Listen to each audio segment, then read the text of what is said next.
नमस्कार, आदाब, बहुत-बहुत स्वागत है आप सभी का। आप देख रहे हैं खास कार्यक्रम नज़र और नज़रिया। मैं हूँ आपके साथ बुशरा खानम फहाद।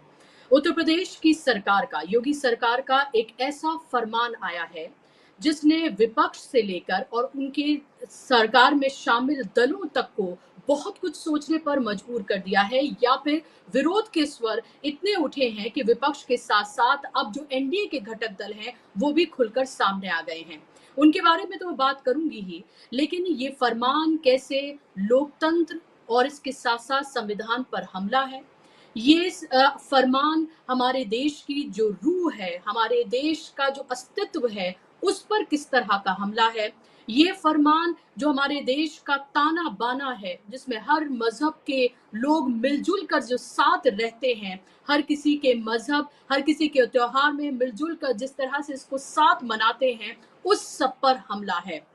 लग रहा है कि अभी हाल ही में लोकसभा के जो इलेक्शन हुए उसका जो रिजल्ट आया और उसके साथ-साथ जो उपचुनाव में जो रिजल्ट आया, जहां अयोध्या से लेकर बद्रीनाथ दोनों ही भारतीय जनता पार्टी हार गई, उसके बावजूद भी उनको कोई अक्ल नहीं आ रही है। और अब आप ये देखिए कि एक ऐसा फरमान जारी किया गया है जहां पर 22 जुलाई को कांवड़ यात्रा, पवित्र कांवड़ यात्रा शुरू होने जा रही है। अब इसमें ये कह दिया गया है, पहले तो ये मुजफ्फरनगर तक सीमित था, लेकिन जब विरोध के स्वर उठे, विपक्ष ने सवाल इसको लेकर उठाए, तमाम समाज के जो लोग हैं, उन्होंने जब इसको लेकर सवाल उठाए, तो अब योगी सरकार एक कदम और आगे बढ़ गई है और अब इसको पूरे प्रदेश में यानी कि पूरे राज्य में लागू कर दिया गया है। फरमान अब तक आपको पता ही होगा, उस फरमान में साफ तौर पर ये कहा गया है कि जितने भी दुकानदार हैं, जो पूरा रास्ता है जहां से कांवड़ यात्रा होकर निकलेगी, वहां तमाम लोगों को अपने दुकान, अपने खोमचे, अपने ठेलों पर अपने नाम लिखने होंगे, प्रोप्राइटर्स के भी लिखने होंगे और जो दुकान में या फिर रेस्टोरेंट में काम जो करने वाले हैं, उनके नाम भी उनको लिखने होंगे। यानी कि मजहब और जाति के नाम पर बांटने की जो पूरी सियासत है, जिसकी मास्टरी हासिल है भारतीय जनता पार्टी को, उसमें आप ये देखिए और इजाफा करती हुई वो नजर आ रही है। सबका साथ, सबका विकास, सबका विश्वास का नारा कितना खोखला है, ये तो हमें हर दूसरे दिन पता चल जाता है और सामने निकल कर आ जाता है। 80-20 शमशान कब्रिस्तान में बांटने के बाद, कपड़ों से पहचान के बाद, अब आप ये देखिए कि किस तरह से नाम के आधार पर बांटा जा रहा है। अगर इसको, इस पूरे आदेश को अगर कोर्ट में चुनौती दी जाए तो ये कहीं ठहर नहीं पाएगा, क्योंकि ये आदेश अनुच्छेद 21 यानी कि जीवन का अधिकार और अनुच्छेद 19 यानी कि आजीविका के आधार का पूरी तरीके से उल्लंघन है। और अब आप ये देखिए कि मैं कुछ बयान और कुछ जो ट्वीट्स हैं, चाहे वो विपक्ष के नेताओं के हैं या फिर सरकार में शामिल जो दल हैं, उनके हैं, या यहाँ तक आप ये देखिए कि ये फरमान किस तरह से संविधान और लोकतंत्र पर हमला है कि मुख्तार अब्बास नकवी जैसे लीडर को भी सामने आकर इसका विरोध करना पड़ा है। लेकिन सबसे पहले मैं आपको सुनवाना चाहूंगी कि जेडीयू के नेता केसी त्यागी ने इसको लेकर क्या कुछ कहा है। नहीं, इससे बड़ी कांवड़ यात्रा बिहार में निकलती है। वहाँ इस तरह का कोई आदेश नहीं है। और फिर प्रधानमंत्री जी की जो व्याख्या है भारतीय समाज के बारे में, एनडीए के बारे में, सबका साथ, सबका विकास और सबका विश्वास, ये लगाए गए प्रतिबंध इस नियम के विरुद्ध है। लेकिन सर, जिस तरह की इस पर समीक्षा करने की आवश्यकता है, तो आप इसके बाद भी मानते हैं कि क्या वाकई में समीक्षा करने की आवश्यकता है? बिहार में नहीं है, राजस्थान से कांवड़ गुजरेगी, वहाँ से नहीं है। बिहार का जो सबसे स्थापित और झारखंड का मान्यता प्राप्त, जो सबसे ज़्यादा मान्यता प्राप्त धार्मिक स्थल है, वहाँ के लिए नहीं है। इस पर पुनर्विचार हो तो अच्छा है। इंडिया अलायंस के भी वो कह रहे हैं, एसटी हसन हो या अन्य नेता, कि ये सांप्रदायिक हिंसा फैलाने वाला ये निर्णय नहीं, है। उनसे हमारा कोई वास्ता नहीं है। हम एनडीए को मजबूत और खुशहाल देखना चाहते हैं। मोदी जी की जो कीर्ति है वो कम ना हो, ये चाहते हैं। लिहाजा ये नियम वापस होना चाहिए या इस पर समीक्षा होनी चाहिए। एक और सब है, उन्होंने ये कहा है कि हिटलर की आत्मा आ गई है उत्तर प्रदेश सरकार में, इस तरह की बातें भी आ रही। सीसीडी और मैकडोनल्ड में नेम प्लेट क्यों नहीं लगते, उन्होंने भी सवाल उठाया। और ये ओवैसी जी भारत को उसी नक्शे से देखते हैं जिसमें सद्भावना का विनाश हो, और दुर्भावना फैलें। हम ओवैसी जी की सब प्रकार की राजनीति। तो केसी त्यागी को आपने सुना। आप ये देखें कि दबे लफ्जों में ही सही लेकिन खुलकर अपनी बात को कह रहे हैं। उन्होंने कहा है कि इस आदेश को वापस लिया जाना चाहिए, इसकी समीक्षा होनी चाहिए। ये यात्रा सिर्फ उत्तर प्रदेश से होकर नहीं निकलती है, बिहार में भी निकलती है, राजस्थान से भी निकलेगी, दूसरे राज्यों से भी निकलेगी। तो फिर वहां पर क्या किया जाएगा? अब आप ये देखिए, जो घटक दल जो शामिल है सरकार में वो सवाल उठा रहे हैं, और यही नहीं बल्कि आरएलडी ने भी इसको लेकर सवाल उठाए हैं, और उन्होंने तो बहुत खुलकर अपनी तमाम बातों को रखा है। सुनिए आप आरएलडी के जो नेशनल जनरल सेक्रेटरी हैं उनका क्या कुछ कहना है। जारी किया कि जो कांवड़ यात्रा होने वाली है सावन महीने में, उसको ध्यान में रखते हुए जो भी दुकानदार दुकान चलाते हैं सड़क के किनारे या फिर मुजफ्फरनगर में, उनको अपनी पहचान बतानी होगी। इसको कैसे देखते हैं? देखिए, ऐसा है कि लोकतंत्र में तो गांधी जी, चौधरी चरण सिंह जी और बड़े बड़े जितने भी महापुरुष हैं, सब ने धर्म और जाति को पीछे रखने की बात की है। अब ये राजनीति में धर्म जाति को आगे चल के नेता लोग उसको आगे ले जा रहे हैं। अब मैं तो समझता हूँ कि जिस तरह नाम लिखने की मुजफ्फरनगर प्रशासन ने जो कार्रवाई की है, ये कोई बहुत उचित बात नहीं है। आप क्यों ठेली पटरी पे किसी का नाम लिखवाते हो? उनको काम करने का अधिकार है। हम गांव में जो दलित परिवार का लड़का है जाटव, उससे दूध तो निकलवाएंगे भैंस का, पर वो दूध उबलने के बाद अगर हमें गिलास में पिला देगा तो हमारी जाति खराब हो जाएगी। ये परंपरा बिल्कुल गलत है। इस परंपरा को मैं समझता हूँ ठीक है, आप उसकी मर्जी है, कहीं से खरीदे। बट सर, उत्तर प्रदेश के मंत्री अब सामने से आके बयान दे रहे हैं, दुकानें हैं मुजफ्फरनगर में ज़्यादातर वो हिंदू नाम से, हिंदू देवी देवताओं के नाम से वो दुकानें चलाते हैं, वो मुसलमान होते हैं। तो ऐसे लोगों की पहचान के लिए वो नॉनवेज बेचते हैं, नॉनवेज खाते हैं, और ऐसे में जो है कांवड़ यात्रियों का वो कह सकते हैं एक तरह से उनका धर्म भ्रष्ट हो सकता है। तो मैं ये पूछना चाहता हूँ नेताओं से। मैंने कई एमएलओ के भी बयान पढ़े हैं, सुने हैं, मिनिस्टर भी बोल रहे हैं, क्या शराब पीने से धर्म भ्रष्ट नहीं होता है? मीट खाने से होता है क्या? जब हमारे माँ दुर्गे के व्रत होते हैं नवरात्रे के, तो उसमें मीट की ममानियत है, शराब की नहीं है क्या? तो ये शराब पर पाबंदी क्यों नहीं है? ये शराब पर क्यों नहीं बोलते हैं लोग? चूँकि शराब का जो कारोबार करते हैं वो एक नेक्सस है, और वो बड़े लोगों का खेल है। और ये छोटी छोटी दुकानें जो गरीब लोग लगाते हैं, सिर्फ इन्हीं पर उंगली उठाने का काम है। मैं कहता हूँ मेरी मांग है कि शराब भी बंद करो, शराब की दुकानें भी बंद करो। कांवड़ यात्रा एक होली यात्रा है, पवित्र यात्रा है, हम उसका स्वागत करते हैं, लोक दल उसका स्वागत करता है, और उसमें जो शिव भक्त जाते हैं, मैं भी शिव भक्त हूँ, पर उसमें जो शिव भक्त जाते हैं उनका सम्मान होना चाहिए, उनका सत्कार होना चाहिए। और मैंने तो कितनी जगह देखा है, पता नहीं लोगों को क्यों नहीं समझ में आ रहा, मुसलमान लोग कांवड़ यात्रा पर फूल बरसाते हैं।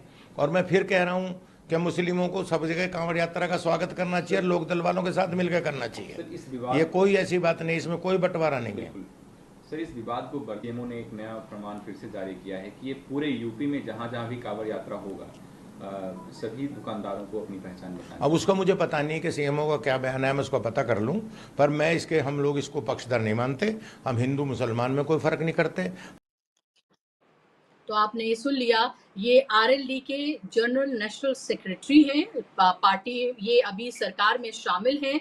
त्रिलोक त्यागी को आप सुन रहे थे, खुलकर उन्होंने बोला है कि हम इसका पुरजोर विरोध करते हैं, ये समाज को बांटने वाला है, हम हिंदू मुसलमान में किसी तरह का कोई फर्क नहीं करते हैं। और एक तरह से उन्होंने जो दोगला चरित्र है सरकार का, उसका भी एक तरह से आईना उसको दिखा दिया है। मुख्तार अब्बास नकवी तक ने ये कहा है कि कुछ अति उत्साहित अधिकारियों के आदेश हड़बड़ी में गड़बड़ी वाले हैं, छुआछूत की बीमारी को बढ़ावा दे सकते हैं, आस्था का सम्मान होना ही चाहिए।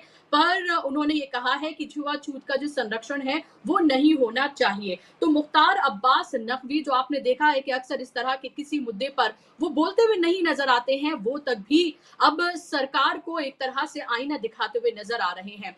वहीं प्रियंका गांधी ने अब से कुछ देर पहले ट्वीट किया, और ट्वीट करके उन्होंने कहा है कि हमारा संविधान हर नागरिक को गारंटी देता है कि उसके साथ जाति, धर्म, भाषा या किसी अन्य आधार पर भेदभाव नहीं होगा। उत्तर प्रदेश में ठेलों, खोमचों और दुकानों पर उनके मालिकों के नाम का बोर्ड लगाने का विभाजनकारी आदेश हमारे संविधान, हमारे लोकतंत्र, हमारी साझी विरासत पर हमला है। समाज में जाति और धर्म के आधार पर विभाजन पैदा करना संविधान के खिलाफ अपराध है। ये आदेश फौरन वापस लिया जाना चाहिए और जिन अधिकारियों ने इसे जारी किया है उन पर सख्त कार्रवाई होनी चाहिए।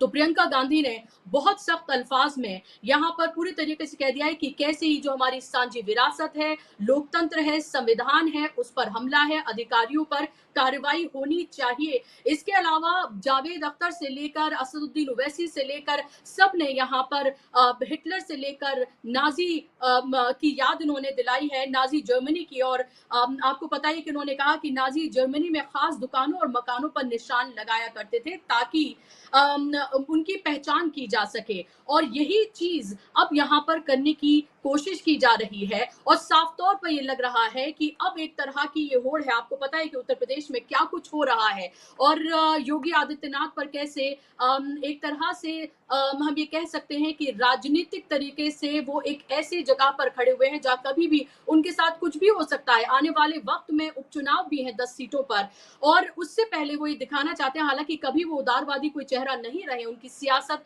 हमेशा यही रही है, लेकिन अब वो ये दिखाना चाहते हैं कि देखिए कि हिंदुत्ववादी सियासत के वो सबसे बड़े अलंबरदार हैं, मोदी से भी बड़े अलंबरदार है, वो ये दिखा रहे हैं। इसी कड़ी में एक और नाम पुष्कर सिंह धामी का भी जुड़ गया है, क्योंकि उत्तराखंड सरकार ने भी इसी तरह का फरमान जारी किया है। इस सबको कैसे देखा जाए, इस सियासत को कैसे देखा जाए, समाज में जो ये विभाजनकारी जो ये राजनीति की जा रही है, आखिर समाज को, देश को कहां ले जाया जा रहा है? क्या भारतीय जनता पार्टी किसी तरह का सबक लेने के लिए तैयार नहीं है, या फिर उसे इसके अलावा कोई और सियासत करनी आती ही नहीं है, या फिर वो देश को, देश के लोगों को धर्म की अफीम चटाकर इस तरह से समाज में बांटकर जो असल मुद्दे हैं, जो देश में पनप रहे हैं, बेरोजगारी के, महंगाई के, इस तरह के तमाम मुद्दों से ध्यान भटकाने के लिए एक बार फिर से वो उसी रास्ते पर चल पड़ी है जहां उसको लगता है उसे कामयाबी हासिल होती है, हालांकि उसे रिसेंटली मुंह की भी खानी पड़ी है। इसी पर हम बात करेंगे। इस पर बात करने के लिए मेरे साथ खास मेहमान जुड़ गए हैं, जिनका तारुफ मैं आपसे कराना चाहूंगी। दोनों तरफ आप मेरे साथ खास मेहमानों को देख सकते हैं। संदीप मनुदने जी हैं मेरे साथ, एजुकेशनिस्ट हैं, एनालिस्ट हैं।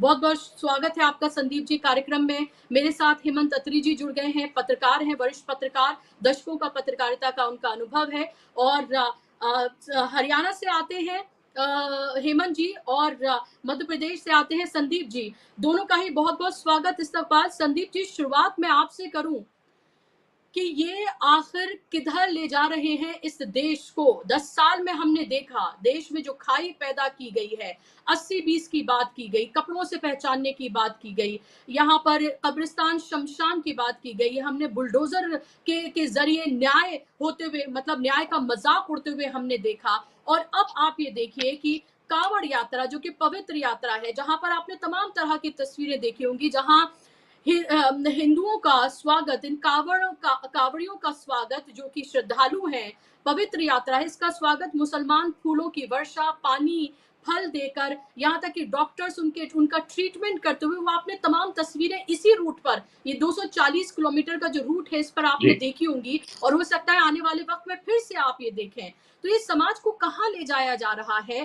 क्या जो तमाम जरूरी मुद्दे हैं उनसे भटकाव का ये एक और मॉडल पेश किया जा रहा है? क्या योगी आदित्यनाथ ये दिखाना चाहते हैं कि हिंदुत्व के वो सबसे बड़े चेहरे, सबसे बड़े अलंबरदार हैं, और खबरदार मुझे छेड़ने की अगर कोशिश की तो ये एक तरह का विक्टिम कार्ड वो पेश कर सकते हैं? नमस्कार बुशरा जी, साथी पैनलिस्ट को भी नमस्कार, और सभी दर्शकों को भी। बहुत अच्छी आपने एक इंट्रोडक्शन दी, बहुत अच्छी भूमिका बांधी है। कहते हैं हवाओं पे लिख दो तुम हवाओं के नाम, एकता अखंडता को तो अब दे ही दो विराम।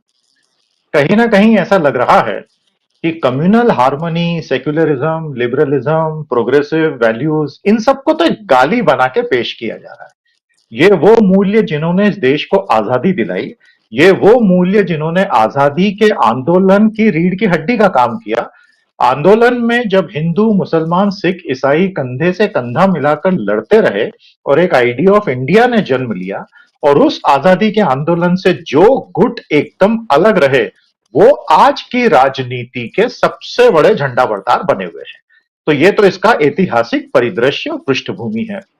देखिए, अगर आपको इन आदेशों को समझना है तो आपको इसकी थोड़ी सी बैकग्राउंड वर्तमान पॉलिटिक्स की देखनी होगी, तब एकदम सारी चीजें समझ में आती हैं।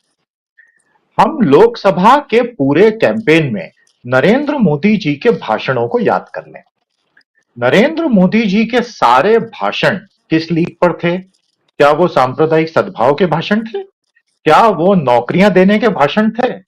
वो सारे भाषण मछली, मटन, मुगल, मुसलमान, एम करके पूरा कैंपेन 2.5 महीने का निकल गया।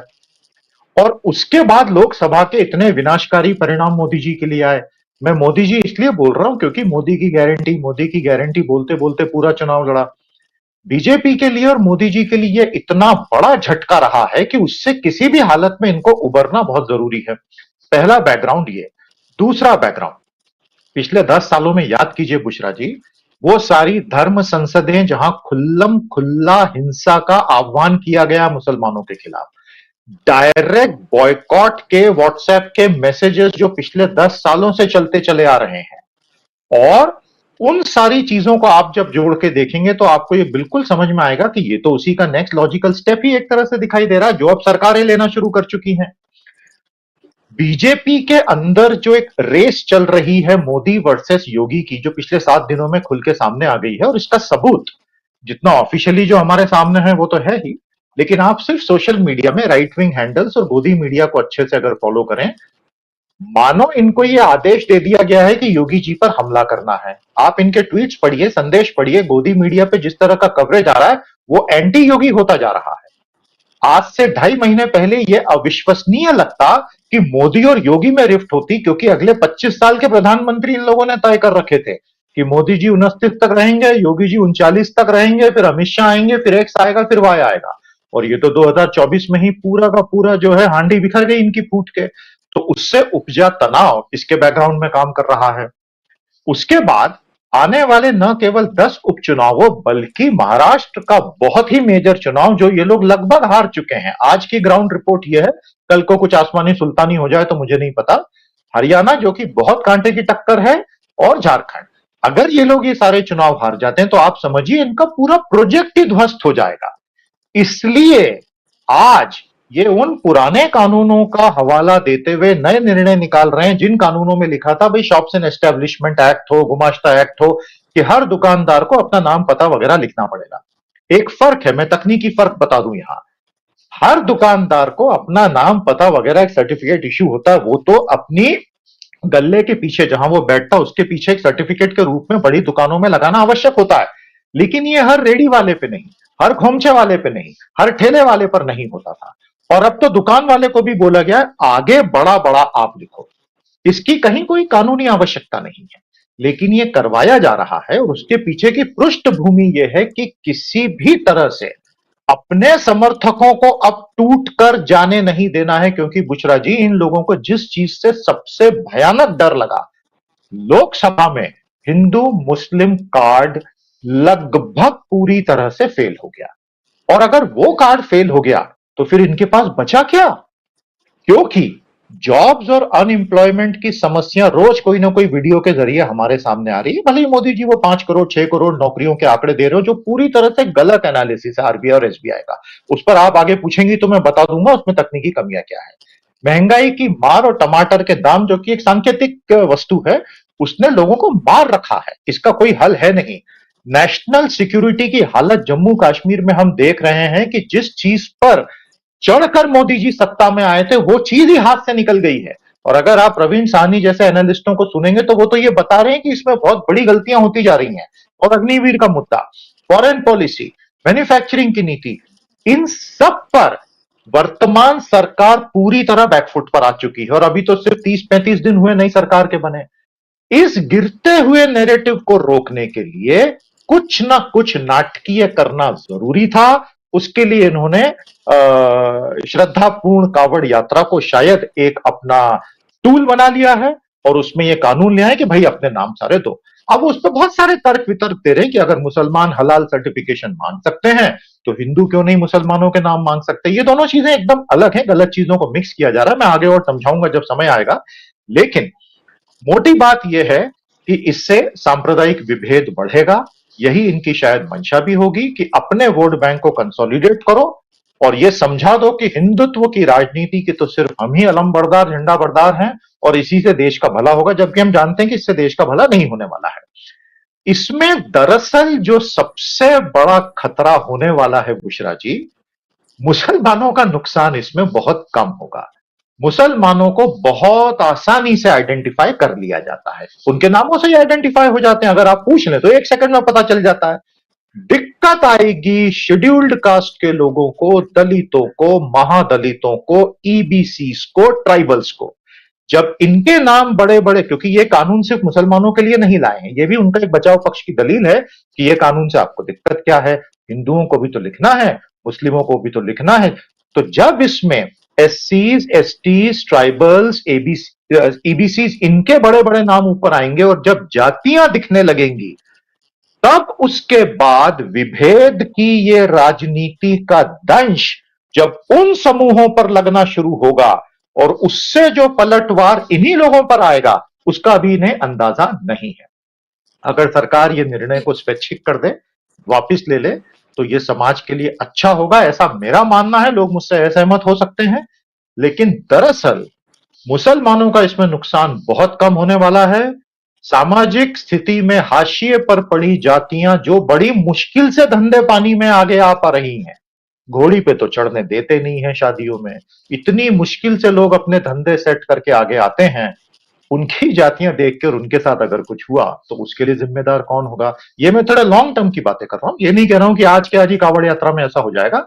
ये सिर्फ एक शुरुआत है और आगे मैं और बताऊंगा कि ये इस पूरे विचार को ये लोग कहां तक खींच के ले जा सकते हैं, जो कि हमारे देश के मूल मंत्र, संविधान की भावना, आर्टिकल 1921 सबके ही खिलाफ हो जाएगा। तो जैसा मैंने शुरुआत में कहा, हवाओं पे लिख दो तुम हवाओं के नाम, एकता अखंडता को दे दो विराम। हम उस दिशा में निकल पड़े, इसे रोक लें तो हम सबके लिए अच्छा होगा, नहीं तो रिवर्स गियर में डालने के काम है। बुशरा जी।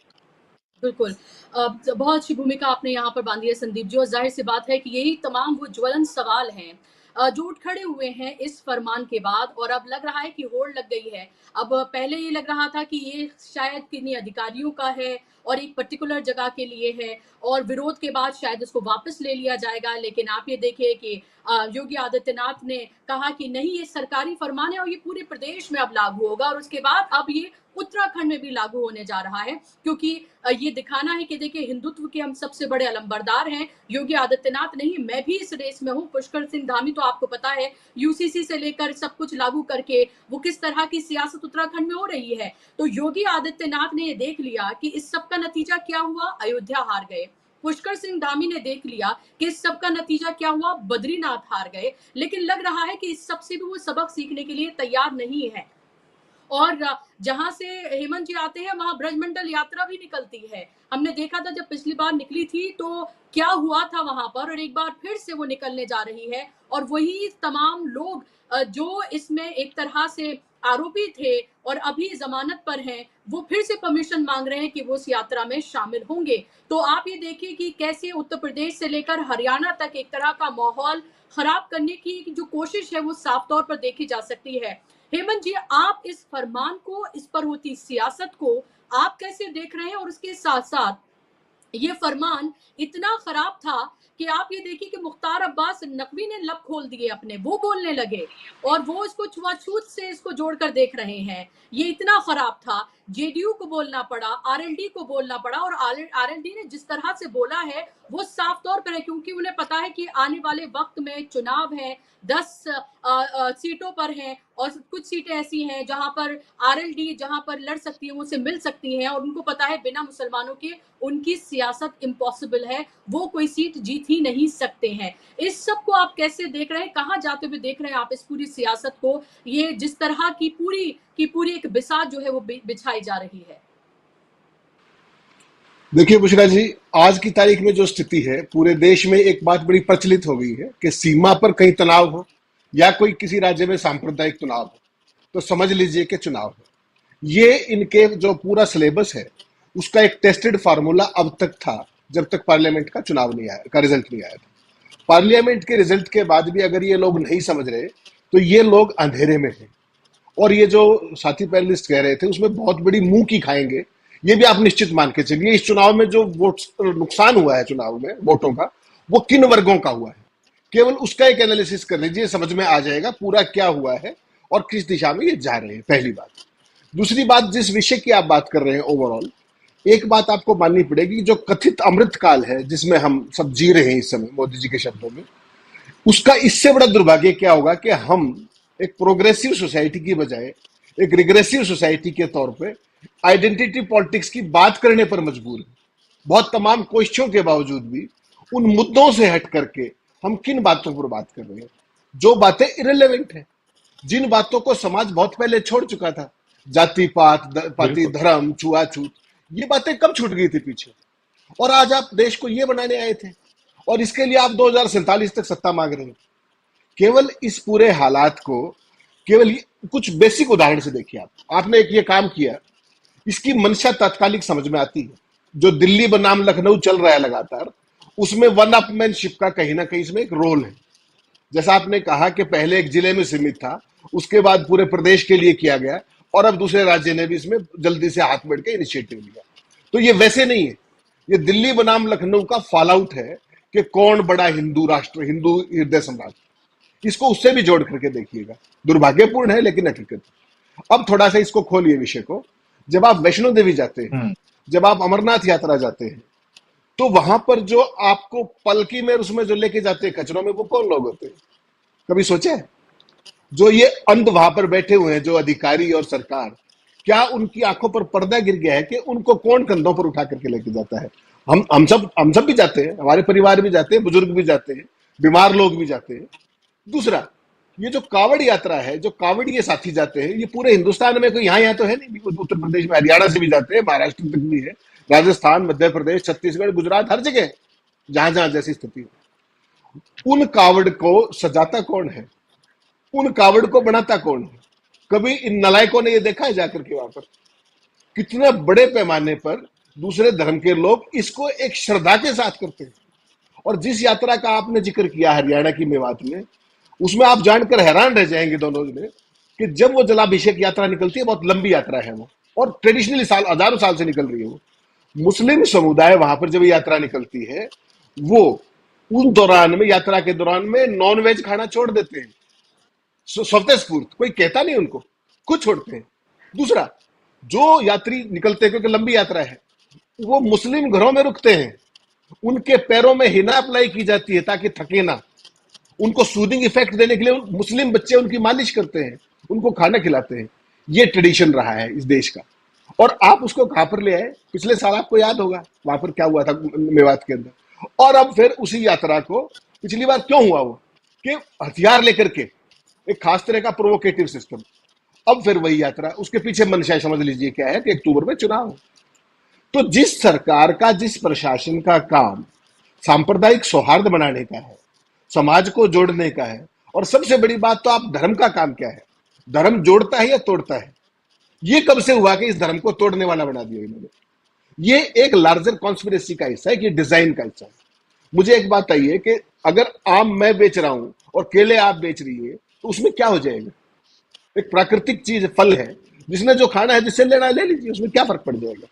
ये इस तरह की आइडेंटिटी पॉलिटिक्स, इसकी शुरुआत कहां से हुई? जब कपड़ों से पहचानने की बात हाईएस्ट लेवल से आई, वो बात वहां नहीं रुकी।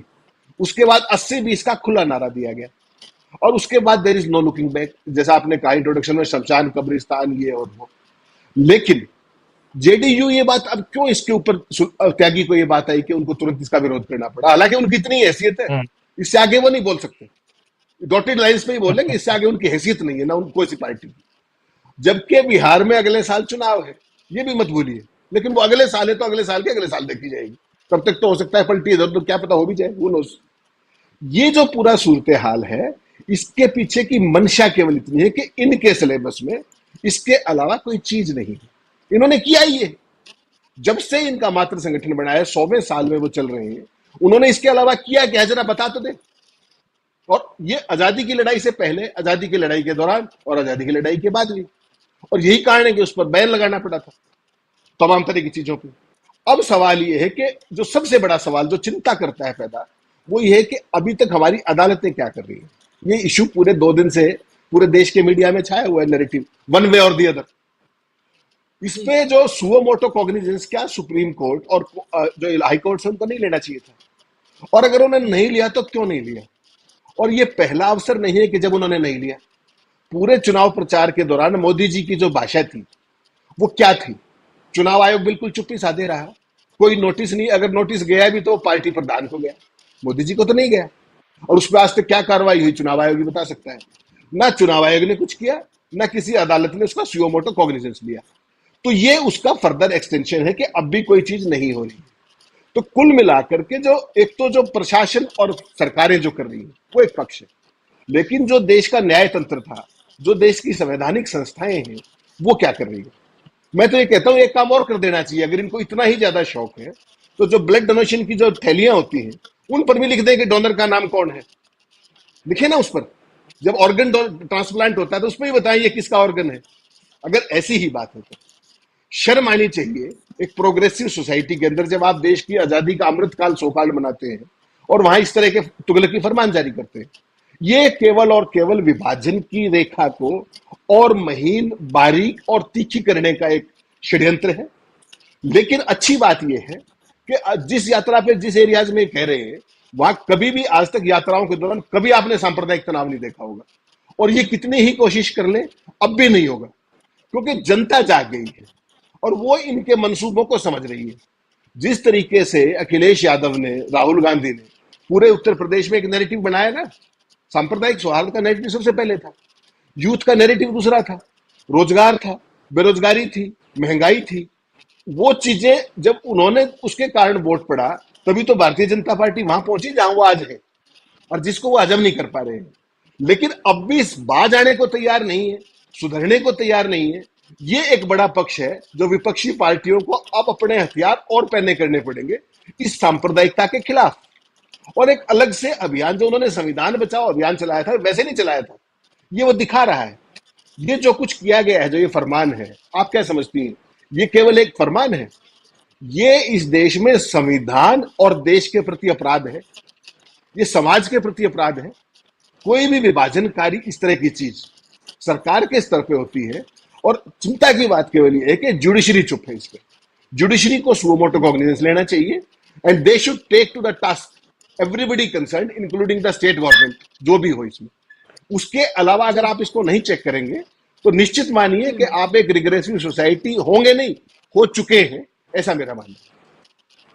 बिल्कुल, बहुत सही बात आपने यहाँ पर कही है। और इसी को आगे बढ़ाते हुए जो सपा प्रमुख है अखिलेश यादव, उन्होंने कहा कि इस आदेश को सामाजिक अपराध उन्होंने बताया और कहा कि अदालत से उन्होंने खुद संज्ञान लेने की उन्होंने बात की, जिसकी बात अभी हेमंत तत्वी जी कह रहे हैं कि अब तक अदालतों ने स्वतः संज्ञान आखिर क्यों नहीं लिया है। तो अखिलेश यादव ने ये भी आग्रह किया है कि इस पर खुद संज्ञान लिया जाए। मुझे लगता है कि अगर अदालत ने स्वतः संज्ञान नहीं लिया है तो जो विपक्षी पार्टियां हैं उनको अदालत का रुख करना चाहिए। ट्विटर पर खाली ट्वीट कर देने से काम नहीं चलेगा, सिर्फ आप एक बयान जारी कर दें उससे काम नहीं चलेगा, बल्कि आपको ये देखना पड़ेगा कि जिस संविधान और लोकतंत्र को बचाने की आप बात कर रहे हैं, जिसकी बिना पर आपको 234 सीटें इंडिया गठबंधन को मिली, आप आज एक मजबूत स्थिति में हैं। मोहब्बत की दुकान की बात जो आप करते रहे हैं, अब आपको उस पर एक कदम आगे बढ़ाना होगा। अगर आपको लग रहा है कि न्यायालय जो है वो आगे बढ़कर इस पर स्वतः संज्ञान नहीं ले रहा है और बीजेपी जैसी पार्टी कोई कदम पीछे खींचने के लिए तैयार नहीं है बल्कि और आगे बढ़ती हुई नजर आ रही है, तो ऐसे में विपक्ष को और ज्यादा मजबूती से इस बात को उठाना होगा, क्योंकि मुसलमानों ने आपको झोली भरकर वोट दिए हैं। अब वो जब उनका नंबर आया है तो बहुत आसवरी निगाहों से आपकी तरफ देख रहे हैं कि इस पूरे मामले पर आखिर आप क्या करने जा रहे हैं और आप क्या करेंगे। अच्छी बात है कि ऐसे माहौल में जहां पर एक खाई आपने समाज में पैदा कर दी है, जहां पर सिर्फ और सिर्फ मेजॉरिटी की सियासत होती हुई हम देख रहे हैं, वहां पर आप एक साहसिक कदम उठा रहे हैं कि आप इस पर बात कर रहे हैं, इस पर लिख रहे हैं, इस पर अपना बयान दे रहे हैं, लेकिन इससे आगे भी कुछ करने की जरूरत है। संदीप अनुदने जी, क्या आपको लग रहा है कि इस तरह की चीजें ये अभी हो रही हैं और इस पर आगे ये और बढ़ता हुआ ही आपको नजर आ रहा है, क्योंकि हमने देखा कि एक जिले में था, फिर पूरे प्रदेश में किया, फिर दूसरे प्रदेश में हो गया।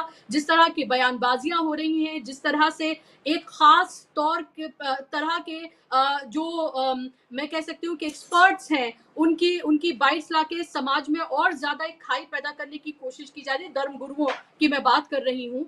आपको लग रहा है ये मामला और आगे बढ़ेगा, या आपको लगता है जिस तरह का आरएलडी या जेडीयू ने स्टैंड लिया है इसका कोई असर पड़ेगा, कोई इसका प्रेशर होगा, कोई प्रभाव पड़ेगा? क्योंकि इसमें हमें टीडीपी को भी शामिल कर लेना चाहिए। हालांकि वहां से कावड़ यात्रा नहीं निकलती है, इसलिए हो सकता है उन्होंने इस तरह की बात ना की हो, लेकिन मुसलमान उनकी बहुत बड़ी कॉन्स्टिट्यूएंसी है। वो 4% आरक्षण वहां पर देते हैं उनको, और एक तरह का उनका एक लंबा चौड़ा उन्होंने अपने मैनिफेस्टो में ये कहा है कि ये सब उनको दिया जाएगा और दिया जा रहा है। तो आपको नहीं लगता इस तरह के तमाम कदम आने वाले वक्त में बीजेपी के लिए मुश्किल पैदा करेंगे? क्योंकि ये 56 इंची वाली सरकार नहीं है, ये तो एक मजबूर डिपेंडेंट सरकार है। तो क्या योगी आदित्यनाथ नरेंद्र मोदी के लिए मुश्किल पैदा कर रहे हैं सब कुछ करके? बुशरा जी, मैंने हेमंत अत्री भाई की पूरी बात को बहुत ध्यान से सुना। उनकी बात से जो मैं पूरा उसका जूस निकाल पाया, मैं व्यक्तिगत रूप से बहुत आशावान हूं भारत की राजनीति को लेकर। यकीन मानिए, ये निराशा का नहीं, जबरदस्त आशा का समय है। और ये भी यकीन मान लीजिए बुशरा जी कि योगी आदित्यनाथ या धामी साहब जो भी कर रहे हैं, ये कॉन्फिडेंस का परिचायक नहीं है, ये डिफिडेंस का यानी अंडर कॉन्फिडेंस और घबराहट का सूचक है। हमें पॉलिटिकल सिग्नल्स को रीड करते आना चाहिए। ये इनका आत्मविश्वास नहीं बोल रहा है, ये इनकी भयानक घबराहट बोल रही है कि हमारे ही लोग हमको छोड़ के जा रहे हैं। लोकसभा चुनावों में जो मुंह की इनको खानी पड़ी, अब इनको ये नहीं सूझ रहा है कि क्या करें अपने फ्लॉक को इकट्ठा करने के लिए। मेरा व्यक्तिगत मानना ऐसा है, जिंदगी का इतना बड़ा एक सफर तय करने के बाद 100 में से 80 से 85 हिंदू कम्युनल हार्मोनियस को एग्जिस्टेंस चाहता है। अगर कोई भी मेरी बात को झूठा साबित कर दे तो मैं अपना स्टेटमेंट वापस ले लूंगा। एक ऐसे देश में जहां 100 में से 80 से 85 हिंदू स्वयं सांप्रदायिक सद्भाव के साथ आगे बढ़ना चाहता है, ये तरकीबें, ये हथकंडे, ये कानूनी दांवपेच बहुत टेम्पररी, बहुत शॉर्ट टर्म, बहुत टैक्टिकल गेन दे दें तो दे दें। इसका बैकलैश क्या आएगा ये सोचा है क्या इन लोगों ने? इसका बैकलैश दो तरह से आएगा बुशरा जी। इनका हार्डकोर कट्टर वोट बैंक थोड़ी देर के लिए आनंदित हो जाएगा, जैसा अभी फिलहाल सोशल मीडिया में खुशी की लहर दौड़ पड़ी, योगी जी ही हमको बचाएंगे, योगी जी ही। हो जाओ खुश, जी भर के खुश हो जाओ। तुम ये नहीं समझ रहे हो कि बचे 80-85% जो लोग हैं वो ये देख के घबरा गए हैं कि ये क्या कर रहे हैं आप लोग। लोकसभा में हमने आपको स्पष्ट संदेश दिया, फिर भी आप उसी राह पे चल पड़े हैं। तो इनके विपक्षी कैंप का वोट कंसोलिडेशन और ज्यादा जबरदस्त तरीके से होगा, जो आपको इन 10 उपचुनावों में साफ दिखने वाला है, यकीन मानिए। और आने वाले 3-4 चुनावों में तो और बड़ा डंका फटने वाला है इनका बजने के बजाय। तो अगर वो ये कदम नहीं उठाते तो इनको ज्यादा फायदा होता। राजनीतिक ध्रुवीकरण की राजनीति का पीक या धार्मिक ध्रुवीकरण की राजनीति का पीक 2019 में आकर गुजर गया। अब ये ढलान पर है और अब केवल नौकरियों के मुद्दे, महंगाई के मुद्दे, राष्ट्रीय सुरक्षा के मुद्दे जिस पर मोदी जी सत्ता में आए थे, फॉरेन पॉलिसी के मुद्दे, मैन्युफैक्चरिंग के मुद्दे, ये अब सेंटर में हैं। और इंफ्रास्ट्रक्चर कोलैप्सिंग के और रेलवे के एक्सीडेंट के। अश्विनी वैष्णव जी को जन्मदिन की बधाई देते हुए मैं सबको याद दिला दूं, दर्शकों को, कल इतनी भीषण रेल दुर्घटना हुई, जान माल की हानि हुई, वैष्णव जी ने उस पे एक संदेश तक नहीं दिया है अभी तक। उन्होंने वो जो साइबर आउटेज दुनिया भर में चल रहा है उस पर बात बोल दी, लेकिन उस एक्सीडेंट पर एक संदेश भी नहीं दिया। और आज ही की खबर है कि पिछले एक्सीडेंट का कारण था वॉकी टॉकी का नहीं होना ड्राइवरों के हाथ में। क्योंकि मेक इन इंडिया में अच्छी क्वालिटी की वॉकी टॉकी नहीं बन रही और इंपोर्ट बैंड है। और भारत का इलेक्ट्रॉनिक्स मिनिस्टर कौन है? अश्विनी वैष्णव। रेलवे मिनिस्टर कौन है? अश्विनी वैष्णव। मतलब अब हालात ये हो गए बुशरा जी कि ये उस लोटे को लुढ़काते लुढ़काते नेहरू की तरफ ले जाते थे, इंदिरा की तरफ ले जाते थे, राजीव की तरफ ले जाते थे, मनमोहन की तरफ ले जा। वो लोटा अब लुढ़क ही नहीं रहा, वो लोटा रुक गया उनके दरवाजे पे कि मैं थक गया हूं लुढ़क लुढ़क के, अब तुम्हारा ही लोटा हूं मैं, तुम ही जिम्मेदारी लो मेरी। अकाउंटेबिलिटी को अब ये ट्रांसफर नहीं कर सकते और ये इनको पता चल चुका है और इसलिए आनन फानन में ये उल्टे पुल्टे निर्णय ले रहे हैं। मोदी जी और योगी जी को ऐसे निर्णयों से बचना चाहिए। ये बीजेपी और आरएसएस के मिशन को नुकसान पहुंचा रहे हैं। इस कट्टरवाद से अब इनको फायदा नहीं होगा। अब मैं आता हूं कानून और जुडिशरी पे। अपोजिशन को जुडिशरी में तो बिल्कुल ही नहीं जाना चाहिए इस मामले को लेकर। 100% उल्टा निर्णय आएगा, ये आप मुझसे लिख के ले लो यहीं पर। उसका कारण यह है कि किसी प्रोसीजरल मामले में जुडिशरी इसको उलझा देगी। तारीख पे तारीख आएगी, तब तक कांवड़ यात्रा खत्म हो जाएगी।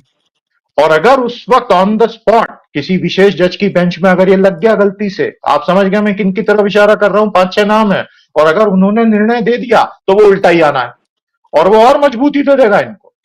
इसलिए विपक्ष को ये मामले जुडिशरी में लेके जाने ही नहीं चाहिए। अब मैं थोड़ा व्यापक मुद्दा उठाता हूं। बुशरा जी, योगेंद्र यादव जी के एनालिसिस को मैं काफी सही मानता रहा और इस बार के लोकसभा में हमने देखा वो व्यक्ति न केवल सच है, वो सही भी है।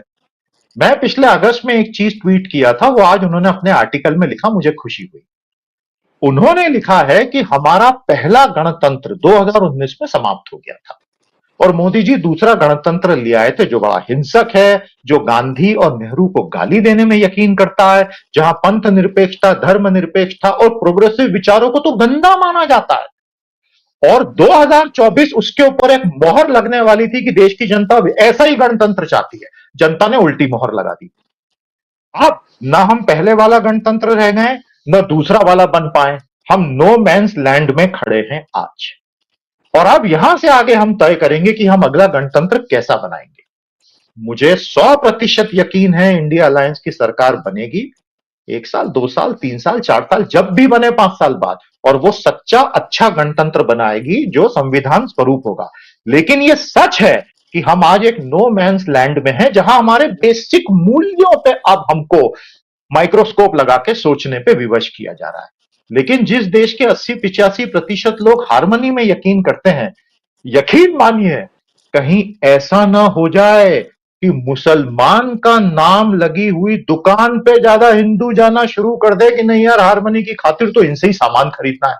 फिर ये लोग क्या करने वाले हैं, जरा ये मुझे बता दें। और कहीं ऐसा ना हो जाए कि दलित सरनेम देख के, ट्राइबल सरनेम देख के, ईबीसी सरनेम देख के लोग खुल्लम खुल्ला जाति विभेद करने लगे और वो बातें सामने आने लग जाए।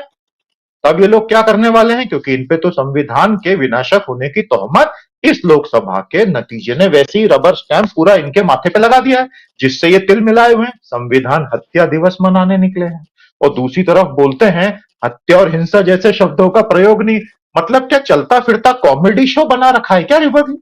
एक तरफ बोलते हैं हत्या हिंसा बड़े गलत शब्द हैं और बोलते हैं हम तो संविधान हत्या दिवस। तो ये जिस अजीबोगरीब फेज में हमको ले आए हैं, उनको ऐसा लग रहा है कि इससे रेंग कर बाहर निकलने का तरीका है ज्यादा सांप्रदायिक ध्रुवीकरण। यकीन मानिए वो फेज हो गया है समाप्त। लोगों को असली मुद्दों के जवाब चाहिए। तो अपनी बात को यहां कंक्लूड करने से पहले मैं 2 बातें कहूंगा जी। मैं अब इस निष्कर्ष पर पहुंच चुका हूं बुशरा जी, और शायद हेमंत भाई एग्री करेंगे, आपके व्यूअर एग्री करेंगे। मोदी जी के पास, बीजेपी के पास, आरएसएस के पास इस देश के असली मुद्दों के जवाब नहीं है। न तो जॉब्स का, न इन्फ्लेशन महंगाई का, न नेशनल सिक्योरिटी का, इनके पास कोई जवाब है ही नहीं। और 10 साल काफी होते हैं इस निष्कर्ष पर पहुंचने के। और अगर मैं इस निष्कर्ष पर पहुंच गया, और मुझे लगता है हेमंत भाई भी एग्री कर गए हैं, करोड़ों करोड़ों भारतीय देख रहे हैं, समझ रहे हैं, अगले मतदान में भर भर के वोट डलने वाला इस चीज पे कि जब हमें नौकरियां चाहिए थी तब आप ऐसे कानून बना रहे थे। मतलब आप देखिए नई करोड़ों नौकरियां दे तो सकते नहीं हैं, लेकिन मौजूदा जो आजीविका कमा रहा है अपनी मेहनत से, अपनी ईमानदारी से, उसके रास्ते में रोड़े अटकाने निकले। आपको क्या लगता, मूर्ख है इस देश की जनता क्या? मुझे तो ऐसा बिल्कुल नहीं लगता।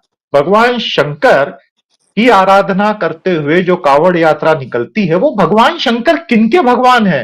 वो समाज के सारे वर्गों के भगवान है, जिसमें सबसे ज्यादा दलित और पिछड़े होते हैं। वो सिर्फ अभिजात्य वर्ग के भगवान नहीं माने जाते हैं।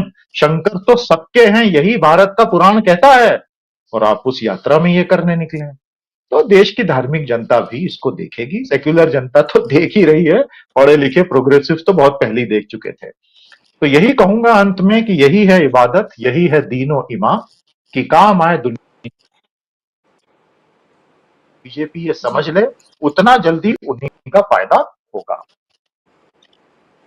बिल्कुल जाहिर सी बात है और ये तमाम लोग समझ भी रहे हैं और अगर समझे नहीं होते तो लोकसभा में जो रिजल्ट आया वो नहीं आया होता। अयोध्या में हारे नहीं होते, बद्रीनाथ में हारे नहीं होते। लोगों ने समझा, लोगों को अब रोजी रोटी चाहिए और वो सवाल पूछ रही है, वो अब सरकार को जवाबदेह बनाना चाहती है। सरकार से वो ये पूछना चाहती है कि क्या हुआ हमारी नौकरियों का, क्या हुआ महंगाई जिस तरह से बढ़ रही है, सिलेंडर के दाम, पेट्रोल डीजल के दाम। और कुछ लोग सोशल मीडिया पे लिख रहे हैं कि क्या जो कावड़ यात्रा जिस रास्ते से होकर निकलेगी, क्या वहां पर किस इंजीनियर ने बनाई, वो सामान कहाँ से आया, किसने इसको, किसके ऊपर ये कॉन्ट्रैक्ट था, क्या इस सबको भी देखा जाएगा, क्या इसको भी जांचा जाएगा कि अब भाई ये तो उन अधर्मियों ने बनाई है, अब इसमें से तो वो निकल नहीं सकते हैं। और क्या जो फल वाले हैं, आपने फल वाले ठेली वाले का तो नाम पूछ लिया, जिस बाग से, जिस कॉन्ट्रैक्टर से, जहां मंडी से हम खरीद के लाए हैं, क्या उन सब के भी नाम आप जानेंगे? और इसी तरीके से हमने कोरोना से लेकर अब तक देखा है कि कैसे मुसलमानों को सेंटर में रख के उनको एक तरह से देश का दुश्मन बताकर, बनाकर कैसे राजनीति की जा रही है और सबक नहीं लिया जा रहा। या फिर जो मैं बार बार कह रही हूँ और आप दोनों लोग भी कह रहे हैं कि उनको इसके अलावा कुछ और करना आता नहीं है। और अब जिनको भारतीय जनता पार्टी की बी टीम कहा जाता है, यानी कि मायावती, उनका भी अब ट्वीट आ गया है।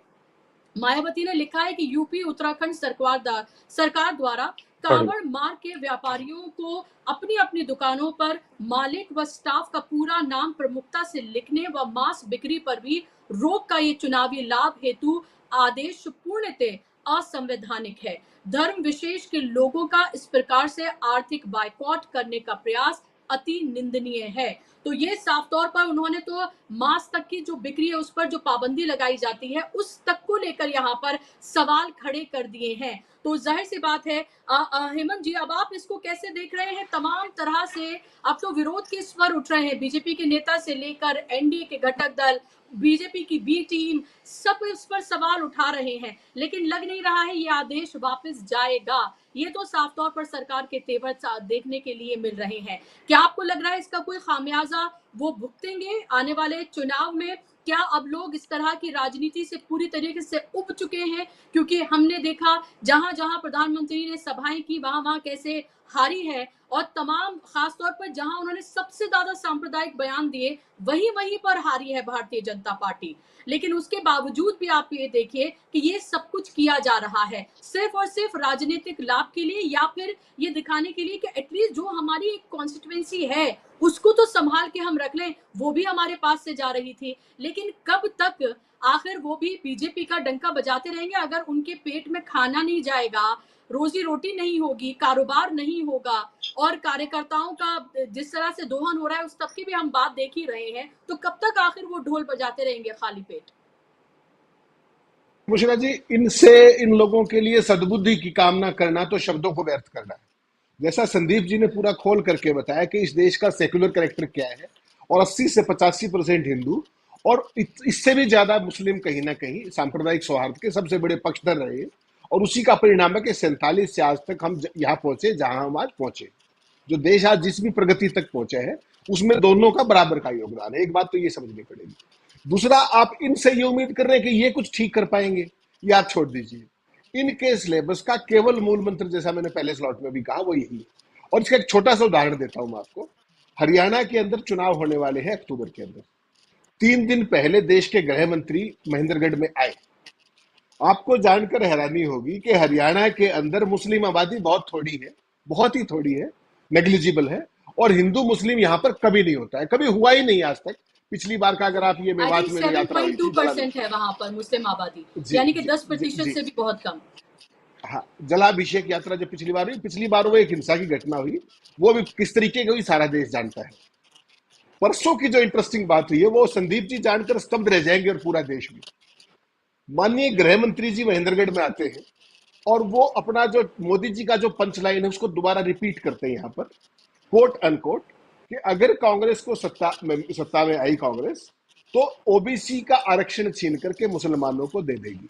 कोट अनकोट है ये, आप गूगल करेंगे सबको मिल जाएगा। आपको जानकर हैरानी होगी, इस देश के अंदर, इस प्रदेश के अंदर, हरियाणा में जो मुस्लिम है वो दो तरह के मुस्लिम है, एक आम मुस्लिम और एक मेवात में मेव मुस्लिम। जो आम मुस्लिम हमारे यहाँ हरियाणा में है, उनको जो हमारे यहाँ ओबीसी की लिस्ट है, ओबीसी ए और बी है, ए लिस्ट के अंदर मुस्लिमों की 13 जातियां ऑलरेडी आरक्षण ले रही हैं सालों से, और उस आरक्षण को 2016 में बीजेपी की सरकार ने कंटिन्यू किया, जॉब्स में भी और एडमिशंस में भी।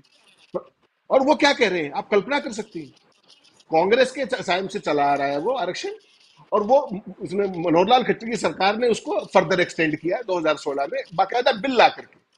तो ओबीसी की 71 जातियां हमारे यहाँ ए में हैं, उनमें से 13 मुस्लिमों की जातियां। इस तरीके से जो मेव मुस्लिम है उनको ओबीसी बी का दर्जा ऑलरेडी है। और प्रधानमंत्री क्या कह रहे हैं, और सॉरी गृह मंत्री क्या कह रहे हैं, कि अगर कांग्रेस सत्ता में आ गई तो हरियाणा में मुसलमानों को आरक्षण दे देगी ओबीसी का छीन के, उनको ऑलरेडी मिला हुआ है। एक पक्ष ये था जो मैं आपको बता रहा था कि इनका नैरेटिव देखिए, जिस स्टेट के अंदर हिंदू मुस्लिम नहीं है वहां हिंदू मुस्लिम करना, जबरदस्ती से करना। दूसरा, प्रधानमंत्री जी और अमित शाह का सबसे बड़ा एलाई कौन है आज की तारीख में? टीडीपी। टीडीपी का आप उनका मैनिफेस्टो उठाइए, वो क्या कह रहे हैं कि 4% आरक्षण हम मुसलमानों को देंगे। ना तो उनको समर्थन गठबंधन एनडीए से गठबंधन से बाहर कर रहे हैं, ना उनका विरोध कर रहे हैं, और यहाँ के कहते हैं कि मुसलमान, जहां पर ऑलरेडी मुस्लिमों का आरक्षण है, ये करना क्या चाहते हैं? तो ये समझना पड़ेगा, this is a basically A bankruptcy. और ये जो दिवालियापन है ये सोच में होता है, ये दिमाग में होता है, और ये जुबान पर कब आता है? जब आपके सिलेबस में कुछ और ना हो, ना रोजगार की, आपके पास जब नेट डिलीवरेबल नहीं है ना। आप 10 साल से हरियाणा को बर्बाद कर रहे हैं, कभी आप ये नहीं बताएंगे कि रोजगार के फ्रंट पे क्या हुआ, कभी ये नहीं बताएंगे कि हरियाणा में नशा इतना बढ़ गया, कभी ये नहीं कहेंगे कि हरियाणा विकास के मामले में कहां जाके पिछड़ गया, बेरोजगारी में देश का नंबर 1 हो गया, क्राइम में नंबर 1 हो गया। They will never talk on their credentials because they don't have anything to show. तो फिर क्या करेंगे कि जो अनहोनी बात है, जो आरक्षण सालों से, दशकों से मिल रहा है, उसको लेकर के डरा रहे हैं। और बहुत सारे लोग ऐसे भी होंगे, 10-5% जो एक इन्होंने अंत भगतों की जो एक कैटेगरी क्रिएट की है, वो इन सब बातों में नहीं जाते कि मुस्लिमों कितनी जातियों को ओबीसी ये मिला हुआ है, ओबीसी में मिला हुआ है। वो अमित शाह कह के गए ठीक ही होगा। ये जो एक देश के अंदर एक खड़ा किया गया है ना, उनका तो हम कुछ कर नहीं सकते। वो तो एक अलग ब्रीड है जिसको आप भगत कहते हैं। आमतौर पर लीडर्स देश के अंदर फर्दर लीडर्स बनाते थे। ये पहला शासन आया जिसमें भक्तों की एक टोली खड़ी की गई है पूरे देश के स्तर पर, और वो भी अंध भक्तों की, विदाउट मेरिट, विदाउट इश्यूज, कुछ भी नहीं। तो ऐसी सूरत हाल में उत्तर प्रदेश में ये फैसला अगर वापस लेना होता तो इसको लागू ही ना करते। It is with a particular specific कहीं ना कहीं टारगेट, और वो टारगेट है दिल्ली बनाम लखनऊ। फॉर द टाइमिंग ये दिखाना है कि मुझे छू के दिखाओ, तुम कांवड़ यात्रा हो रही है, फलां हो रही है। और ये असली क्या हुआ है, उनको केवल रिप्राइव मिला है फॉर द टाइमिंग। इन 10 विधानसभा उपचुनावों के परिणाम आ लेने दीजिए, उसके बाद आप देख लीजिएगा, यही सीन फिर आएगा। मैं बहुत दूसरी बात कह रहा हूं, जो हम बात कर रहे थे कि 240 की, इनको अभी तक समझ में नहीं आया कि ये हुआ क्या है। अभी तक आपने पिछले 10 साल का जो देश को हाँक रहे थे मोदी जी, उसमें कहीं आपने असंतोष के स्वर सुने थे कभी?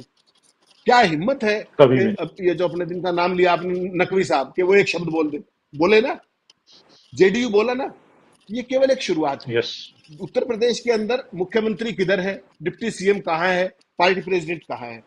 प्रधानमंत्री देश के सबसे बड़े महान नेता है बीजेपी के समकालीन, वो क्या कहते हैं? सबका साथ, सबका विश्वास, सबका विकास। और वेस्ट बंगाल का अध्यक्ष, आपका लीडर ऑफ अपोजिशन, क्या कह रहा है कि हम उन्हीं के साथ हैं जो हमारे साथ है। तो कहीं ना कहीं जो मोदी का कहने को भी जो सामने चीजें हैं उनको भी दिख रहा है सामने। आप राजस्थान में चले जाइए, वसुंधरा के साथ क्या हुआ, वो क्या लगता है आपको लंबे समय तक रहेंगे शांति?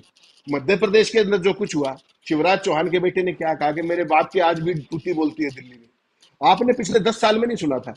ये उस 240 का प्रभाव है। और जो इन सबको बातों को, जो सबसे महत्वपूर्ण बात, जो कल सिंबॉलिकली जो मोहन भागवत ने जो कहा, जो शब्द उन्होंने प्रयोग किए, वो निगाहें कहीं पे और निशाना कहीं पर है। उन्होंने क्या क्या शब्द कहे? सुपरमैन, उन्होंने अलौकिक कहा, उन्होंने देवता कहा, और फिर विश्व रूप में ले आए वो।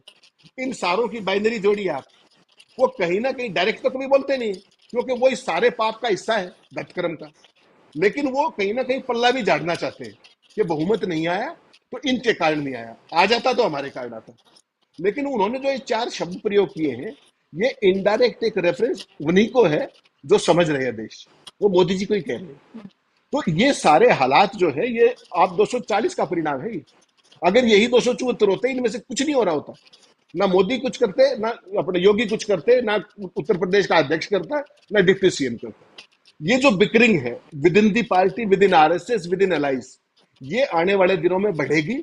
और केवल अक्टूबर तक का इंतजार कीजिए, अक्टूबर एंड तक इन स्टेट्स के चुनाव आने दीजिए, रिजल्ट आने दीजिए। जम्मू कश्मीर का चुनाव, मध्य प्रदेश, सॉरी, हरियाणा का चुनाव, झारखंड का चुनाव, महाराष्ट्र का चुनाव। महाराष्ट्र में तो बिल्कुल साफ है सारी स्थिति क्या होने वाला है, और इन बाकी स्टेट्स में भी जो है वो लगभग एक पिक्चर क्लियर है। उसके बाद क्या होगा वो देखना और भी रोचक होगा। तो केवल आइसोलेशन में नहीं, ये सारी चीजें एक कंप्लीट पैकेज है, और उसी की बाइनरी तैयार की जा रही है। और एक बात मैं पक्का कह सकता हूं, जो उत्तर प्रदेश में निकला है उसको देखने के बाद ये बड़ा साफ है कि इन्होंने लोकसभा चुनाव के परिणाम के संदेश में छुपा सबक लेने से इनकार कर दिया है, और इसकी कीमत इनको बहुत भारी चुकानी पड़ेगी आने वाले हर चुनाव। जी, बिल्कुल। और इसीलिए ये नहीं कह रहे हैं कि हमारा हिंदुत्व का कार्ड जो है वो फेल हो गया, या अयोध्या में जो हमने राम मंदिर बनाया, प्राण प्रतिष्ठा हुई, वो फेल हो गया। ये सब नहीं कह रहे हैं, बल्कि ये कह रहे हैं कि भई अधिकारियों ने साथ नहीं दिया, गुटबाजी की वजह से, कार्यकर्ताओं में उत्साह नहीं था। आप जब भी देखेंगे पूरी समीक्षा आप देखिए, समीक्षा के बाद जो कहा जा रहा है, कहीं ये नहीं कहा कि मुद्दों से भटकाव था, असल मुद्दों पर हमने बात नहीं की, प्रधानमंत्री जी इस तरह के बयान दे रहे थे, या फिर हमारी जो सांप्रदायिक सौहार्द को बिगाड़ने वाली जो हमारी सियासत थी, उसकी वजह से हमें ये सब कुछ हमें देखने के लिए मिला। नहीं, अभी भी वो यही कह रहे हैं कि भाई हमें जीत तो मिल जाती अगर कार्यकर्ता का इस तरह से दोहन ना हुआ होता, अधिकारी साथ दे रहे होते, अगर अति आत्मविश्वास नहीं होता, अगर टिकट बंटवारा सही से होता, तो अभी भी इन तमाम चीजों में ही वो अटके हुए हैं। अगर वाकई में ऐसा होता और सिर्फ यही चीज होती, तो अयोध्या और बद्रीनाथ नहीं आते। ये बात बार बार कहने की है, हर बार कहने की है, ताकि जहन में नशे हो जाए लोगों के, कि जहां पर ये लगता था कि अयोध्या राम मंदिर बनाने के बाद तो बस अब तो 400 पार से कोई रोक नहीं सकता, वहां एक दलित चेहरे ने नरेंद्र मोदी जैसे चेहरे को, योगी आदित्यनाथ जैसे चेहरे को, हार्ड हिंदुत्व के इन चेहरों को, इनकी सियासत को पूरे तरीके से हम कह सकते हैं कि खत्म कर दिया, धराशाही कर दिया। लेकिन उसके बावजूद भी सबक सीखने के लिए तैयार नहीं है, या सब कुछ जानते हुए भी यही इनको करना आता है, और यही ये करेंगे, और यही शायद आगे भी देखने के लिए मिलेगा। बहुत सवाल है अभी मेरे पास, लेकिन वक्त की कमी है, और बहुत बेहतरीन डिस्कशन रहा आप दोनों की वजह